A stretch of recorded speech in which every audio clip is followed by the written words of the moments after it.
It's Tuesday, the 27th of July, 2021. Welcome to Fear and Greed, the business podcast that sets you up for a successful day. I'm Sean Aylmer.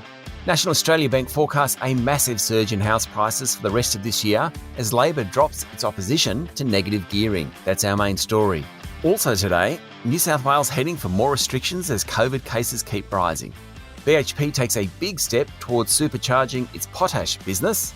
And Zipco accuses the banks of forcing customers to quit the buy now, pay later business. Then, stay listening for my chat about why there are now more female solicitors than male solicitors. But first, here's a brief look at markets. Wall Street was mixed overnight, with a couple of hours trading still to go.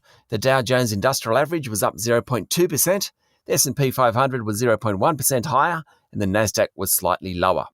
European markets were a touch weaker, with the Stoxx Europe 600 of 0.1%, while London's FTSE was flat. The S&P ASX 200 closed unchanged yesterday at 7,394 points. All in all, it was a pretty quiet day. Too many traders working from home, watching the Olympics, I suspect. The big miners were among the best performers. Most of the banks were flat or lower, while Buy Now, Pay Later Group, Afterpay, fell more than 2%. Gold digger Newcrest Mining and oil and gas group Woodside Petroleum both dropped more than 1%. Oil prices were up 0.5% overnight, and Brent crude is trading around $74.5 a barrel. Gold prices were lower, back under $1,800 an ounce. The Aussie dollar is trading at 73.8 US cents. And iron ore prices have come off in recent sessions. They're still trading around $200 a tonne, but that's down 10% over the past week. National Australia Bank yesterday forecast house prices will soar this year, particularly in Sydney, despite the lockdowns. NAB expects properties in the country's largest city to rise on average by almost 22%. It comes as the federal opposition drops its 6-year pursuit of curbing negative gearing and capital gains tax deductions, both policies which hurt it at the last federal election because of what they would do to the housing market. Away from Sydney, National Australia Bank expects a 17.6% rise in Melbourne prices this year.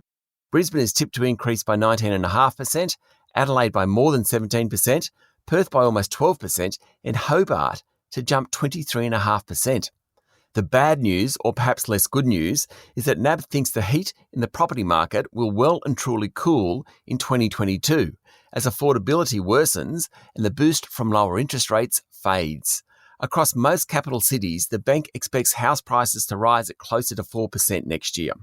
Low interest rates and massive government spending has lit a fire under housing. So far, regulators have refrained from imposing rules to dampen the enthusiasm. One reason for the ongoing rise in house prices is negative gearing.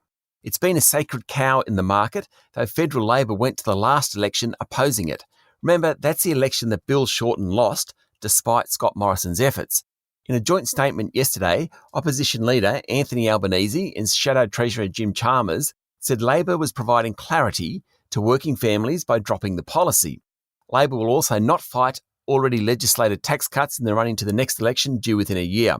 Amid COVID and now the Olympics, it's easy to forget that the world is still going around. The forecast on house prices should boost the spirits of Sydneysiders, who are likely to have further restrictions imposed in coming days, and the wealth effect should help the economy. In a moment, the rest of the news you need to know this morning.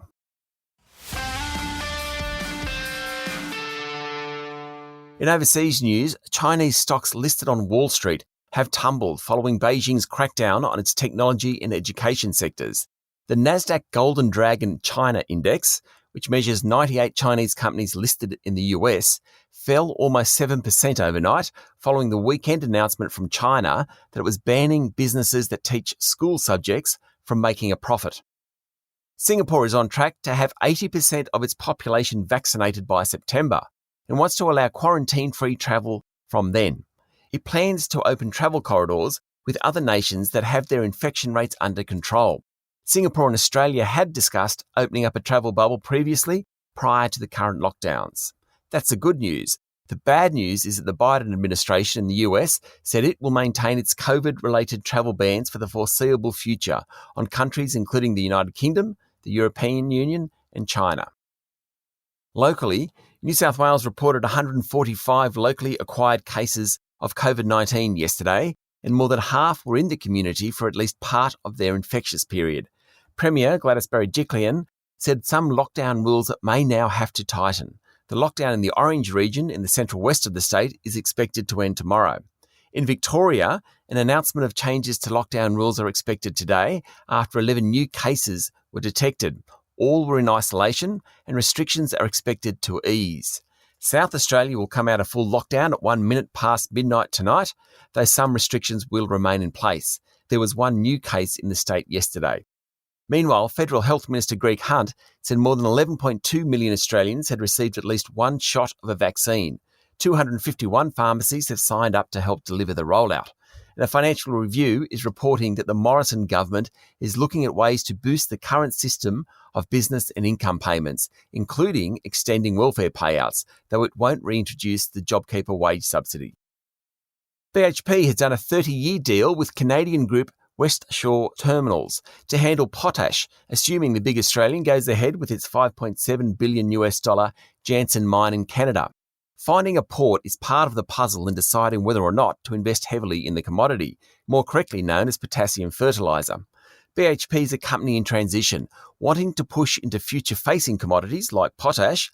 It's been talking about potash for more than a decade and has made unsuccessful bids for potash miners previously. At the same time, media reports suggest the group is looking at selling its oil and gas assets to reduce its carbon footprint, though the company itself hasn't responded to those stories. BHP's share price jumped 1.4% yesterday and is up 40% over the past year and trading around record levels.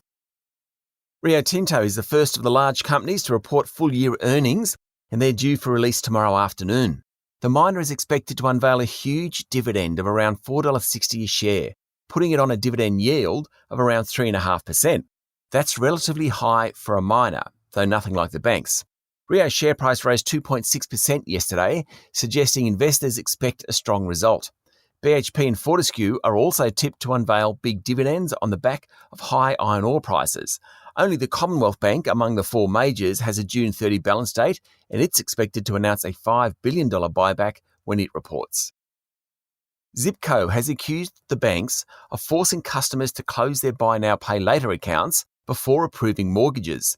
Zip co-founder Peter Gray told a joint parliamentary committee investigating the rise of digital wallets that the most common reason for an account closure was the demand from a bank to do so before writing a mortgage, according to the Financial Review. He said the average Zip customer had a higher credit score than people seeking bank finance. It was a pretty extraordinary claim. Commonwealth Bank boss Matt Comyn appears before the committee this morning. AMP has unveiled a new service model for its network of financial planners and will hand ownership of clients back to the advisors. AMP now has the second largest group of financial advisors in the country, behind IOOF, which recently purchased MLC Advisors. Under the new model, AMP will also end client register buyback programs, which came under fire in the Banking Royal Commission. The programs meant licensed financial planners could sell their client books to AMP when they retired. The revised model will also include a new fee model. What's it all mean? AMP is working hard to keep its wealth management business operating, but it's tough going at the moment. The organisation has been hammered by the Royal Commission, the media, and even its own people, and at times it hasn't done itself any favours. Financial planning will be among the biggest challenges facing new Chief Executive Alexis George when she starts next week. GPT Group, one of the country's largest owners of retail property, yesterday withdrew guidance for the current financial year, citing the COVID pandemic. While things had improved sharply during the 6 months to June, the lockdowns in Sydney, Victoria and South Australia have hit the property groups. GPT Chief Executive Bob Johnson said he expected normal trading conditions will resume after the current run of lockdowns. Its share price closed 2.7% lower yesterday. Lynas Rare Earths reported record revenue and sales for the June quarter, with strong demand and higher prices both contributing. It triggered an 11% jump in its share price, easily the best on the bourse yesterday. Rare earths are used in everything from rechargeable batteries, computers and DVDs, to wind turbines, fibre optics and glass polishing. Like other companies that produce battery metals, its share price has surged recently and is up 300% since November last year. Australian Foundation Investment Company, the largest listed investment company on the ASX, said it made a profit of $235 million last financial year, down slightly, but it will pay a full-year dividend equal to the 2020 financial year. That's not a bad effort given COVID-19. To do so, AFIC has used up much of its franking credit reserves, but they were there for a rainy day, and COVID-19 was a torrential downpour. It's an interesting company. Founded back in 1928, it's the oldest of the listed invested companies on the bourse. Essentially, you put money into AFIC, backing management to invest wisely and earn you returns. Retailer Best and Less hit the market yesterday, listing at $2.16 before jumping more than 7%, after management said it had exceeded its prospectus forecasts on several metrics. The group has a market capitalisation of around $275 million. I've told this story before, but it's one of my favourite retailers. Growing up in country New South Wales, Best and Less and its advertising campaign fronted by Betty Best and Lottie Less was a staple in my home. I wish them well. And since we're all gunning for the Australians at the Olympics, I thought I'd introduce my play of the day. Sure, we had Ariane Titmus winning gold in the pool, beating one of the true all-time greats in Katie Ledecky. And yes, we were disappointed that Steph Gilmore is out of the surfing competition, a bit like Ash Barty in the singles tennis. But my play of the day is six-time Olympian Jiang Feng Lei, not exactly a household name across Australia, winning into the third round of the table tennis competition, her best effort yet. Special mention to the French basketball team, which overnight beat the US team. That's the first loss for the US Dream Team in the past 5 Olympics. Up next is our daily interview. Today we're looking at the changing face of the legal profession in Australia. For the first time, there are more female lawyers than male lawyers working in every state and territory in the country. It's a terrific milestone. I'm joined by Sonia Stewart, Chief Executive Officer of the Law Society of New South Wales, to find out how they've achieved it and what the business community can learn from it. That's up next in the Fear and Greed playlist on your podcast platform or at fearandgreed.com.au.